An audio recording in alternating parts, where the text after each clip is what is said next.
فيا أيها الإخوة، لا بد لنا جميعا أن نحرص على الاستهداء بالقرآن.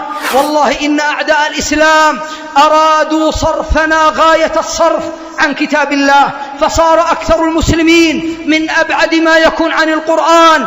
أليس من العيب أن يمر بأحدنا يومه وليلته ولم يقض مع القرآن ساعة أو ساعتين، فيكون جلوسه مع جواله أكثر من جلوسه مع القرآن، ويكون جلوسه مع أصحابه ألذ إليه من الجلوس مع القرآن.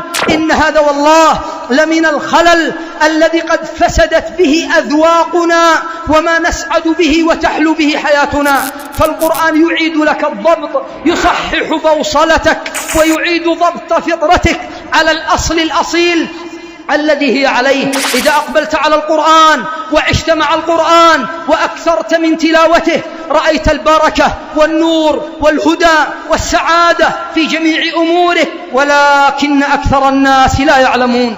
أعلن الله وإياكم ممن يستمعون القول فيتبعون أحسنه.